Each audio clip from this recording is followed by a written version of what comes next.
والصلاة والسلام على رسوله الكريم وعلى آله وصحبه أجمعين ومن تبعهم بإحسان إلى يوم الدين والعاقبة للمتقين فلا عدوان إلا على الظالمين. أما بعد، عن أبي هريرة رضي الله عنه قال قال رسول الله صلى الله عليه وسلم: من شهد الجنازة حتى يصلي عليها فله قرات ومن شهدها حتى تدفن فله قراتان.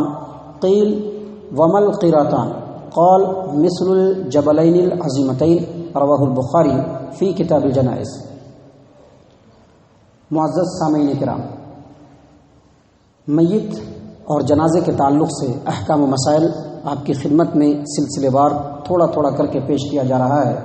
اللہ تبارک و تعالیٰ کے فضل و کرم سے اس سے پہلے خالص کتاب و سنت کی روشنی میں دلائل کو سامنے رکھ کر کے بتایا جا چکا ہے کہ ہمارے معاشرے میں اگر موتا ہو تو اس کے ساتھ ہمارا کیسا برتاؤ ہونا چاہیے، اس موتا کو کس طرح سے غسل دینا چاہیے. جب اس کو کفن دینے کا مسئلہ آئے تو نبی اکرم صلی اللہ علیہ وسلم کا کیا طریقہ کار تھا، اس کو کیسے اٹھانا چاہیے، کس طرح سے قبرستان کی طرف لے جانا چاہیے، یہ ساری باتیں آپ کے سامنے آ چکی ہے پورے دلیلوں کی روشنی میں. آج سے انشاءاللہ نماز جنازہ کے تعلق سے جو باتیں ہیں وہ آپ کے سامنے کتاب و سنت کی روشنی میں پیش کی جائیں گی. آج آپ کے سامنے بتایا جا رہا ہے کہ میت کے اوپر جنازہ کی نماز پڑھنے کا حکم شریعت کی روشنی میں کیا ہے اور کیسا ہے. تو اس سلسلے میں سب سے پہلے میں آپ کو بتا دوں کہ اگر ہمارے معاشرے کے اندر کوئی مسلمان آدمی مرتا ہے تو اس کی جنازے کی نماز پڑھنا یہ واجب ہے. یعنی ایسا واجب، ایسا فرض ہے جو فرض کفایہ کی حیثیت رکھتا ہے، فرض کفایہ کی حیثیت رکھتا ہے. اس سلسلے کی جو روایتیں ہیں اس میں سب سے پہلی روایت صحیح البخاری کتاب النفقات باب من ترک کلن او ضیاعا. اللہ کے رسول صلی اللہ علیہ وسلم کے سامنے ایک ایسا جنازہ آیا کہ اس آدمی کے اوپر کچھ قرض تھا تو نبی صلی اللہ علیہ وسلم نے اس کی نماز جنازہ پڑھانے سے پرہیز کیا، اجتناب کیا. آپ صلی اللہ علیہ وسلم نے اس کی جنازے کی نماز نہیں پڑھائی، لیکن صحابہ کرام کو حکم دیا کہ صلو علی صاحبکم، اپنے بھائی کے نماز جنازہ کو تم پڑھو. سامعین کرام، ایک اور روایت ہے جو سنن ابی داؤد کی ہے، کتاب الجہاد باب فی تعظیم الغلول، اور اس کے علاوہ حدیث کی دیگر کتابوں کے اندر یہ روایت موجود ہے. علامہ البانی رحمہ اللہ نے اپنی کتاب احکام الجنائز و بدعہا کے اندر بھی اس روایت کو نقل کیا ہے کہ زید بن خالد الجہنی رضی اللہ عنہ بیان کرتے ہیں کہ نبی صلی اللہ علیہ وسلم کے ساتھیوں میں سے ایک آدمی کا انتقال ہوا. خیبر کے روز انتقال ہوا تو نبی صلی اللہ علیہ وسلم کو خبر دی گئی. لوگ نبی صلی اللہ علیہ وسلم کی خدمت میں آئے اور بتایا کہ فلاں آدمی کا انتقال ہو گیا. نبی صلی اللہ علیہ وسلم نے کہا کہ صلو علی صاحبکم، تم لوگ جاؤ اپنے ساتھی کی نماز پڑھ لو، میں نہیں جاؤں گا. لوگوں کے چہرے کا رنگ بدل گیا، سوچنے لگے کہ کیا معاملہ ہے. نبی صلی اللہ علیہ وسلم نے جب لوگوں کو حیرت میں پڑے ہوئے دیکھا تو کہا کہ تمہارے اس ساتھی نے اللہ کے راستے میں خیانت کیا ہے. راوی حدیث کہتے ہیں کہ جب اس شخص کے سامان کی تلاشی لی جانے لگی تو اس میں یہودیوں کا ایک ہار نکلا جو 2 درہم کا بھی نہیں تھا.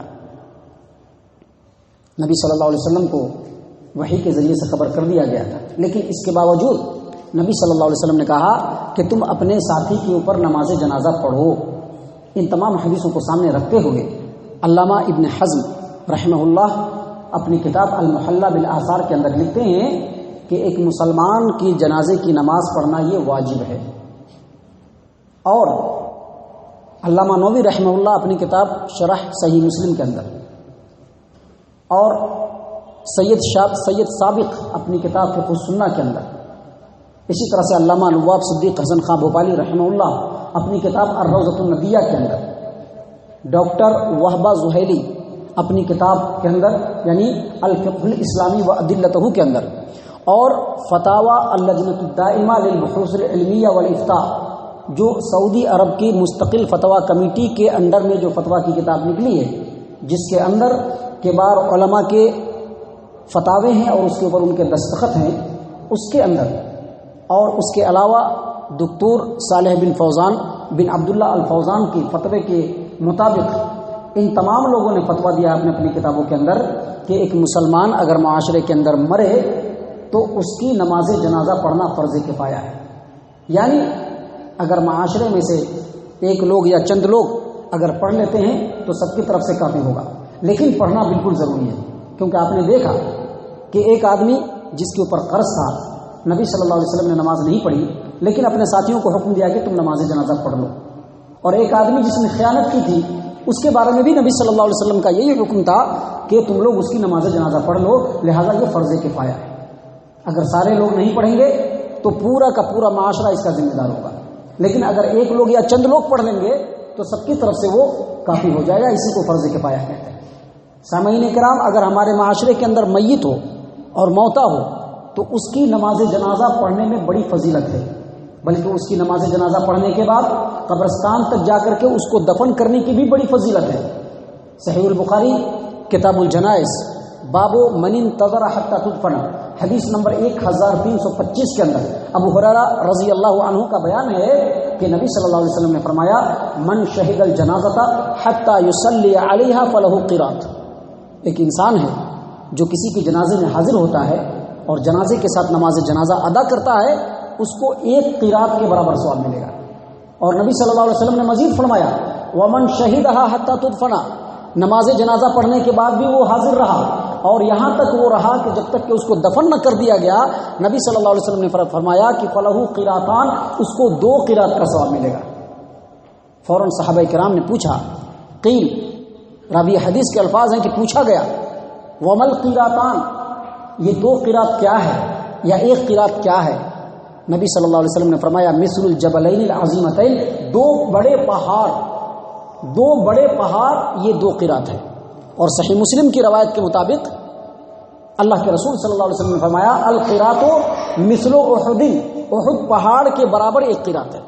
گویا ایک آدمی اگر جنازے کی نماز میں شرکت کرتا ہے تو اس کا جو ثواب ہوگا وہ ایک بڑے پہاڑ یا پھر احد پہاڑ کے برابر اس کو ثواب ملے گا. اور اگر وہ جنازے کے اندر نماز پڑھتا ہے اور اس کے بعد وہ قبرستان تک جاتا ہے اور اس کو دفن کرتا ہے تو اس کو 2 قیراط یعنی 2 احد پہاڑ کے برابر اس کو ثواب ملے گا. لہذا اگر ہمارے معاشرے کے اندر جنازہ ہو، موتا ہو، تو اس میں شرکت کرنی چاہیے، اس کی نماز جنازہ ادا کرنی چاہیے، اور کوشش یہ ہونی چاہیے کہ قبرستان تک اس کے ساتھ جائیں اور پھر قبرستان تک جا کر کے اس کو دفن بھی کریں. اللہ تبارک و تعالیٰ سے ہم دعا کرتے ہیں کہ اللہ تبارک و تعالیٰ ہم تمام کو اسی طرح سے دینی علم سیکھنے کی اور اس کے مطابق عمل کرنے کی توفیق عنایت فرمائے. اور جو علم ہم سیکھتے ہیں ہماری کوشش یہ بھی ہونی چاہیے، کیونکہ شریعت کے اندر 3 چیزیں بالکل ضروری ہیں. ایک علم